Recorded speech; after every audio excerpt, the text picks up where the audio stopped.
नमस्कार, FM news देख रहे हैं आप। मैं हूं आपके साथ नेहा वालिया। शिरोमणि अकाली दल प्रमुख सुखबीर सिंह बादल ने पंजाब के मुख्यमंत्री भगवंत मान पर बड़ा आरोप लगाया है। सुखबीर सिंह बादल का आरोप है कि भगवंत मान अपनी शक्तियां दिल्ली के अपने समकक्ष अरविंद केजरीवाल के समक्ष समर्पित कर रहे हैं। बादल ने यह भी आरोप लगाया है कि केजरीवाल ने पंजाब के जिला पुलिस प्रमुखों और उपायुक्तों के तबादले के आदेश जारी करना शुरू कर दिया है। बादल ने मान पर शराब के नशे में तख्त दमदमा साहिब जाने का भी आरोप लगाया। हालांकि आम आदमी पार्टी ने इस आरोप को झूठा और निराधार करार दिया है। मान पर मुख्यमंत्री के तौर पर अपनी शक्तियों को आम आदमी पार्टी के राष्ट्रीय संयोजक अरविंद केजरीवाल को सौंपने का आरोप लगाते हुए सुखबीर ने कहा कि केजरीवाल न सिर्फ मान की अनुपस्थिति में पंजाब के अधिकारियों के साथ बैठकें कर रही है, बल्कि राज्य में वरिष्ठ पुलिस अधीक्षकों और उपायुक्तों की तैनाती का भी आदेश उनकी तरफ से दिया जा रहा है। तो इस तरह के आरोप लगाए जा रहे हैं सुखबीर सिंह बादल की तरफ से। इसी पर ज्यादा बातचीत के लिए आप प्रवक्ता नील गर्ग हैं हमारे साथ। बहुत बहुत स्वागत है आपका एफएम न्यूज में।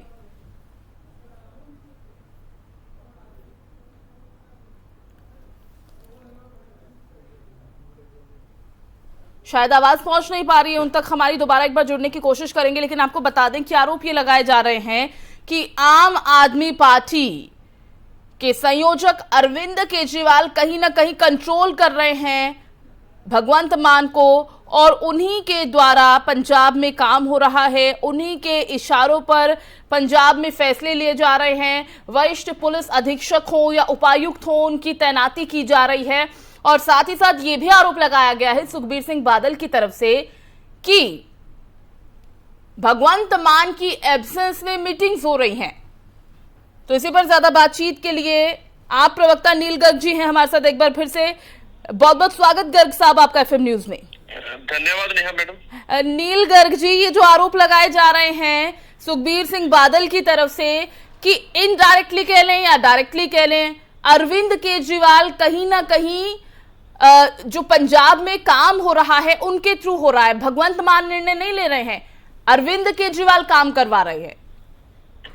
देखिए मैडम, हमारे विरोधियों का काम है विरोध करना, और वो भी बिना झूठे और बेबुनियाद बातों के ऊपर वो हमारा विरोध कर रहे हैं। कल भगवंत मान जो हमारे माननीय मुख्यमंत्री हैं पंजाब के, उन्होंने भी प्रेस वार्ता में बिल्कुल स्पष्ट किया था कि पंजाब का काम वही देख रहे हैं, वही चला रहे हैं। जिनका ये रेफरेंस दे रहे हैं कि दिल्ली में मीटिंग हुई थी, तो सीएम पंजाब ने खुद बोला है कि उनको अधिकारियों को उन्होंने खुद वहां पे भेजा था। लेकिन मैडम, असल बात ये है कि जो हमारे विपक्षी दल है उनको प्रॉब्लम इससे नहीं है कि अधिकारी किससे मिल रहे हैं किससे नहीं मिल रहे हैं। तो किस बात से प्रॉब्लम हाँ, उनको प्रॉब्लम ये है कि आम आदमी पार्टी पहली ऐसी पार्टी है पंजाब में जो अपने किए हुए वायदे पहले दिन से पूरे कर रही है, और पहले महीने में, जैसे कल को हमारे को 1 महीना होने जा रहा है और हम अब एक बहुत बड़ा ऐलान करने जा रहे हैं। इनके जो जमीन थी, सियासी जमीन थी इनकी, इनके पाम के नीचे से निकल चुकी है। तो इनकी तरफ इस बात को लेके है। तो यानी आप कह रहे हैं क्योंकि जिस तरह से आप लोग काम कर रहे हैं पंजाब में और जिस तरह से आपकी सरकार आ गई है, उसे देखते हुए इस तरह के आरोप लगाए जा रहे हैं, क्योंकि सीधा सीधा उन्होंने कह दिया है कि भगवंत मान की एब्सेंस में मीटिंग चल रही है, वरिष्ठ पुलिस अधीक्षक हो, उपायुक्त हो, उनकी तैनाती हो रही है उनकी बिना जानकारी के। इस तरह के आरोप क्यों मंडे जा रहे हैं आपके ऊपर? मैडम, इन बातों में कोई सच्चाई है ही नहीं है। अब देखिए कि भगवंत ने अब 16 मार्च को जब खटखड़ कला में इसका ओथ लिया था, तब भी उन्होंने ये बोला था कि हमारे को, हमारी पार्टी को पंजाब के लोगों के हित के लिए काम करना है, और पंजाब के हित के लिए कहीं से भी हमारे को कुछ अच्छी चीज सीखने को मिलेगी तो हम लोग जाएंगे। जैसे कल भी भगवंत मान मुख्यमंत्री पंजाब ने बोला कि मैं अधिकारियों को हो सकता है गुजरात में भेजूं, बंगाल में भेजूं, मध्य प्रदेश में भेजूं, हो सकता है पड़ोसी मुल्क में भी भेजूं जहां से कुछ सीखने को मिलेगा। तो हमारा मकसद ये है कि पंजाब जो इन्होंने बेड़ा गर्क कर दिया हमारी विपक्षी पार्टियों ने पिछले 20-25 साल में, जो पंजाब को कर्ज की दलदल में फंसा दिया है, नशों की दलदल में फंसा दिया है, माफिया और जंगल राज में फंसा दिया था, उससे निकालने के लिए हमको जो कुछ भी करना पड़ेगा हम बिल्कुल करेंगे। हमने जो वायदे लोगों से किए, जो गारंटियां लोगों को दी है, 100% उनको हम टाइम बाउंड उसमें पूरा करेंगे उसको। ठीक है गर्ग साहब, तो आपकी सरकार खेल पहले भी बहुत बार ये बात कह चुकी है कि जितने वायदे किए गए हैं पंजाब की सरकार की तरफ से पंजाब वासियों से, वो सब पूरा होंगे धीरे धीरे करके। तो कल आपकी सरकार को 1 महीना पूरा होने वाला एक बड़े ऐलान की जो बात कही जा रही है, क्या 300 यूनिट फ्री बिजली का जो आपने वादा किया था उसका ऐलान कल हो सकता है गर्ग साहब? देखिए कल को बहुत बड़ा अनाउंसमेंट होगा, बहुत बड़ा अनाउंसमेंट है, लेकिन होगा किसके बारे में, ठीक है कि नहीं, वो तो कल सीएम भगवंत मान ही अनाउंस करेंगे, जो उनका प्रोरोगेटिव है। ठीक है।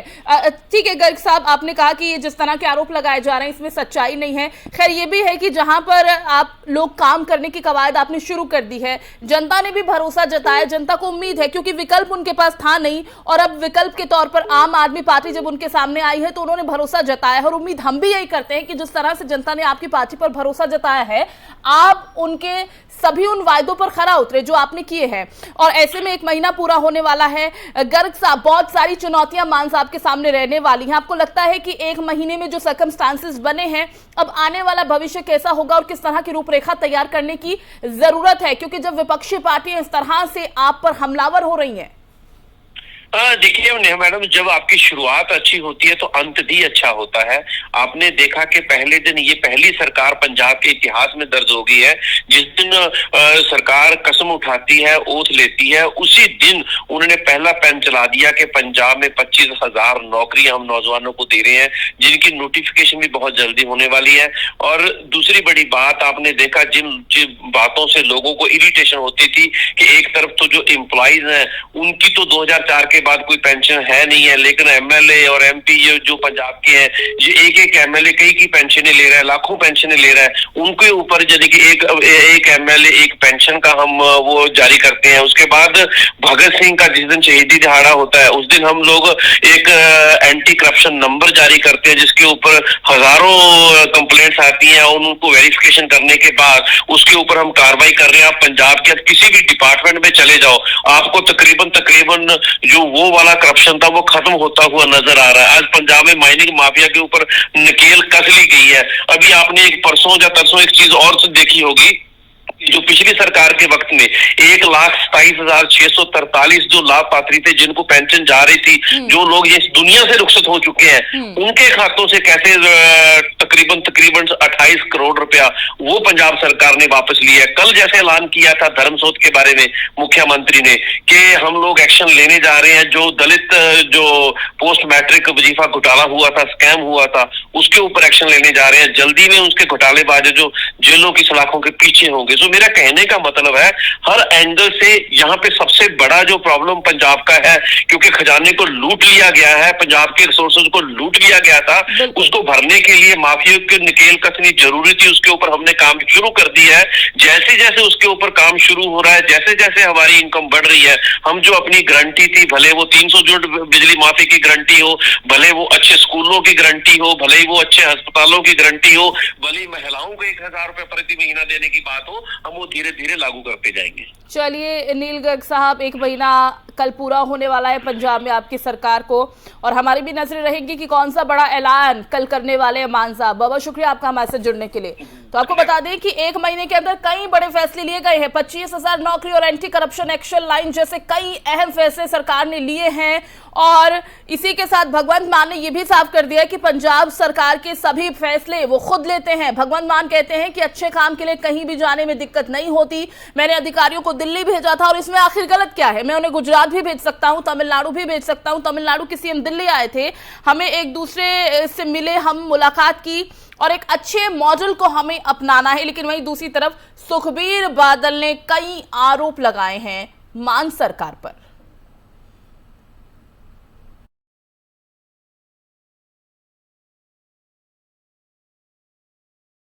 बढ़ते आगे, कर्नाटक के ग्रामीण विकास और पंचायत राज मंत्री केएस ईश्वरप्पा को नाना करते आखिरकार कुर्सी छोड़नी ही पड़ रही है। दरअसल ईश्वरप्पा इस्तीफा देने जा रहे हैं, ये सब इसलिए क्योंकि कर्नाटक के उडुपी में एक ठेकेदार संतोष पाटिल की मौत के मामले में ईश्वरप्पा का नाम भी सामने आया है।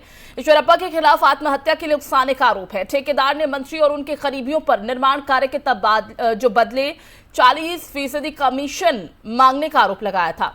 इस मामले में कर्नाटक की बीजेपी सरकार को बड़ी असहज स्थिति का सामना करना पड़ रहा था। वहीं इस मामले में मंत्री ईश्वरप्पा का नाम सामने आते ही विपक्ष ने लगातार उन पर हमला बोलना शुरू कर दिया है। उनकी गिरफ्तारी की मांग करते हुए कांग्रेस नेताओं ने विधानसभा में प्रदर्शन भी किया। इस प्रदर्शन से हुआ ये कि कर्नाटक के मंत्री पर इस्तीफे का दबदबा बढ़ा और उन्होंने ऐलान किया कि आज वो मुख्यमंत्री बसवराज बोम्मई को अपना त्यागपत्र सौंप देंगे।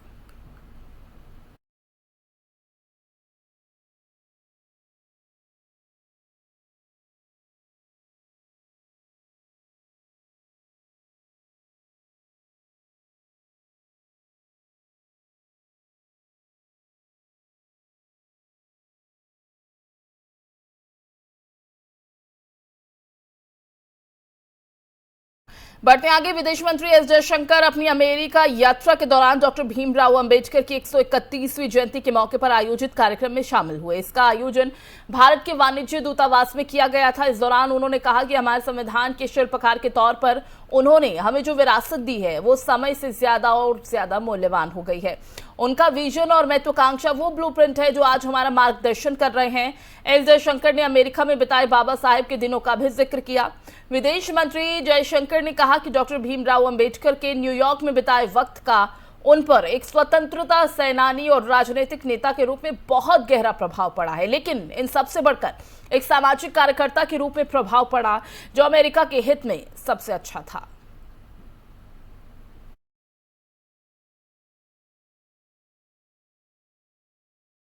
मध्य प्रदेश के खरगोन में रामनवमी के मौके पर हुई हिंसा को लेकर अजदुद्दीन ओवैसी के बयान पर मध्य प्रदेश के मुख्यमंत्री शिवराज सिंह चौहान ने तंज कसा है। उन्होंने कहा कि ओवैसी एक बार आकर देखें, मध्य प्रदेश में सब सुरक्षित है, चाहे वो किसी भी धर्म या जाति से हो। मध्य प्रदेश के खरगोन में रामनवमी के दौरान शोभा यात्रा पर पथराव के आरोपियों के घरों पर जिला प्रशासन की तरफ से बुलडोजर चला दिया गया, जिसके बाद सियासत गरमाई हुई है। इस कार्रवाई पर AIMIM चीफ अजदुद्दीन ओवैसी ने राज्य सरकार पर हमला बोला है।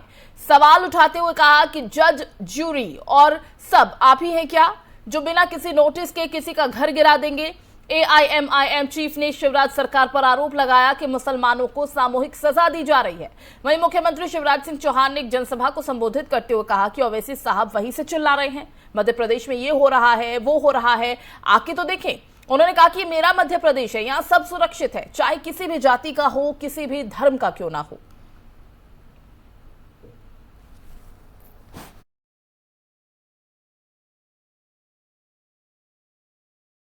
लगातार मिल रही हार से सपा में मंथन का दौर जारी है। चाचा और भतीजे में अनबन के बीच समाजवादी पार्टी के संरक्षक मुलायम सिंह यादव ने बड़ा बयान दिया है। उन्होंने कहा कि समाजवादी पार्टी पूरी तरह से अखिलेश यादव के साथ है। सभी समाजवादी एकजुट होकर पार्टी प्रमुख अखिलेश यादव के साथ न सिर्फ खड़े हों बल्कि उनको ताकत देने का काम करें। इसी बीच समाजवादी पार्टी के संरक्षक मुलायम सिंह यादव का बयान बेहद महत्वपूर्ण माना जा रहा है। ऐसा लगता है कि मुलायम सिंह यादव अपने भाई शिवपाल सिंह यादव के बजाय अपने बेटे सपा प्रमुख अखिलेश यादव के साथ खड़े हुए दिखाई दे रहे हैं। लेकिन सिर्फ शिवपाल ही नाराज नहीं है, नाराज कार्यकर्ता भी हैं। आखिर पार्टी में चल क्या रहा है, सपा में चल क्या रहा है, इस रिपोर्ट में देखिए। अपने बुरे दौर से गुजर रही समाजवादी पार्टी की मुश्किलें कम होने का नाम नहीं ले रही हैं। एक तरफ विधानसभा और विधान परिषद दोनों ही चुनावों में समाजवादी पार्टी को बड़ी हार मिली, तो दूसरी तरफ अब अखिलेश यादव पर अपनी ही पार्टी के लोग हमलावर हैं। बुरे दौर से सपा को बाहर निकालने के लिए अब अखिलेश यादव अपने पिता मुलायम सिंह की शरण में पहुंच चुके हैं। पार्टी के अंदर समीक्षा का दौर चल रहा है। मैनपुरी में अखिलेश यादव और उनके पिता मुलायम सिंह यादव के बीच बैठक हुई। इस बैठक में तेज प्रताप यादव और अखिलेश यादव को एंट्री मिली है। इनके अलावा किसी और को इस मीटिंग में एंट्री नहीं मिली। इससे पहले शिवपाल यादव और आजम खान परिवार की अखिलेश यादव से खटास की खबरें आई थी। इसे लेकर भी पिता पुत्र में चर्चा की बात सामने आ रही है। मैनपुरी में विधानसभा चुनाव से लेकर अब तक पिता पुत्र के बीच ये दूसरी मुलाकात है। इससे पहले विधानसभा चुनाव के दौरान करहल में आयोजित जनसभा में अखिलेश यादव के समर्थन में मुलायम सिंह यादव प्रचार करने पहुंचे थे। समाजवादियों के ऊपर चाचा को लेकर क्या कहें? चाचा की चर्चा बड़ी तेजी से है भाजपा के लिए। मुझे कोई जानकारी नहीं है उसके बारे में, कोई जानकारी नहीं है। मैं नहीं, इसलिए मैं बधाई देता हूं आपको, बीजेपी के लोगों को। 36 सीटों पर हुए MLC चुनाव में 33 सीटें बीजेपी ने जीती हैं। हार के बाद अखिलेश का बयान भी सामने आया। उन्होंने कहा कि दूसरों को जातिवादी बताने वाली बीजेपी की ये सच्चाई है कि MLC चुनाव की 36 सीटों में से 18 सीटों पर मुख्यमंत्री के स्वजातीय जीते हैं। SC, ST, OBC को दरकिनार कर ये कैसा सबका साथ सबका विकास हुआ। अखिलेश यादव कुछ भी कहते रहें, लेकिन अभी हालात ये हैं कि सपा इस वक्त बिखरती नजर आ रही है। सपा के कार्यकर्ताओं में अखिलेश की कार्यशैली को लेकर नाराजगी है। अखिलेश यादव पर हमला बोलते हुए आजम खान के मीडिया प्रभारी फसाहत अली खान ने भी बड़ा बयान दिया था। उन्होंने कहा था कि मान लिया जाए कि सीएम योगी ठीक कहते हैं कि अखिलेश यादव आप नहीं चाहते कि आजम खान जेल से बाहर आए। हमारे राष्ट्रीय अध्यक्ष को हमारे कपड़ों से बदबू आती है। फसाहत अली ने यह बयान रामपुर में एक बैठक को संबोधित करते हुए दिया। उन्होंने कहा था कि आजम खान के जेल से बाहर न आने की वजह से हम लोग सियासी रूप से यतीम हो गए हैं। हम आखिर किसके पास जाएं और क्या कहें। वहीं दूसरी तरफ सुल्तानपुर विधानसभा सचिव जावेद राइन ने अपने इस्तीफे में लिखा कि मुसलमानों के साथ लगातार जुल्म हो रहे हैं। इसके खिलाफ राज्य से लेकर जिले तक सत्ता की मलाई खाने वाले समाजवादी पार्टी के पदाधिकारी और नेता आवाज नहीं उठा रहे। आजम खान के पूरे परिवार को जेल में डाल दिया गया और नाहिद हसन को भी जेल भेजा गया। यहाँ तक शहजील इस्लाम का पेट्रोल पंप गिरवा दिया गया, लेकिन अखिलेश यादव खामोश रहे। जो कायर नेता अपने विधायकों के लिए आवाज नहीं उठा सकता, वो कार्यकर्ताओं के लिए क्या आवाज उठाएगा। इस तरह की नाराजगी ने अखिलेश की मुश्किलें और बढ़ा दी हैं। इटावा, मैनपुरी, कन्नौज को मुलायम सिंह यादव और समाजवादी पार्टी का गढ़ माना जाता है, लेकिन विधानसभा चुनाव और एमएलसी चुनाव में इस गढ़ में भी सपा का जनाधार खिसकता नजर आया। इससे चिंतित मुलायम अब पुराने कार्यकर्ताओं को सहेजने और बेटे अखिलेश को पार्टी में नई जान फूंकने के गुर सिखाने में जुट गए हैं। अब देखने वाली बात होगी कि मुलायम मंत्र से सपा अपने कठोर वक्त से कब तक निकल पाती है। Special desk FM news. और अगली खबर जम्मू कश्मीर के शोपियां से है, जहां पर आतंकवादियों और सुरक्षा बलों के बीच मुठभेड़ में 2 आतंकियों को ढेर कर दिया गया। शोपियां के बड़गाम में जैनपुरा इलाके में 2 से 3 आतंकियों के छिपे होने की सूचना मिली थी, जिसके बाद सुरक्षा बलों ने घेराबंदी और तलाशी अभियान चलाया।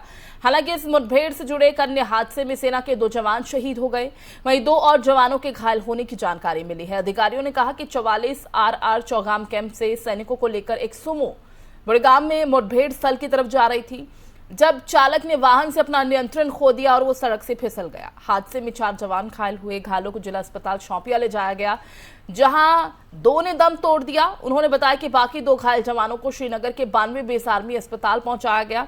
ये भी बता दें कि समय दक्षिणी कश्मीर में आए दिन सुरक्षा बल आतंकियों के बीच मुठभेड़ की खबरें सामने आ रही हैं।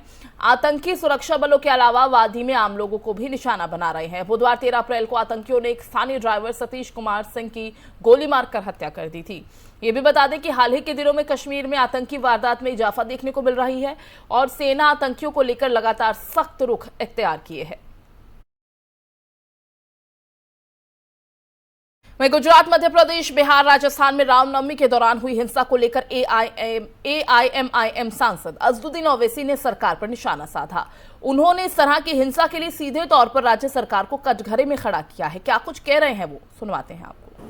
देखिए, मेरा मानना यह है कि कहीं पर भी वायलेंस होता है तो वो किसी के लिए भी ठीक नहीं है, और जब वायलेंस होता है तो उसकी जिम्मेदारी स्टेट गवर्नमेंट पर आयद होती है। और अगर आप पिछले 20-25 साल के इंक्वायरी कमीशन की रिपोर्ट्स पढ़ेंगे तो वो इस बात को बताते हैं कि अगर स्टेट गवर्नमेंट नहीं चाहती कि हिंसा ना हो तो हिंसा नहीं होती। अगर स्टेट गवर्नमेंट चाहती है कि सांप्रदायिक हिंसा हो तो हिंसा होती है। तो इसीलिए मेरा मानना यह है कि ये स्टेट गवर्नमेंट की जिम्मेदारी है, और वो नाकाम साबित हुए लॉ एंड ऑर्डर को और अमन को कायम करने के लिए।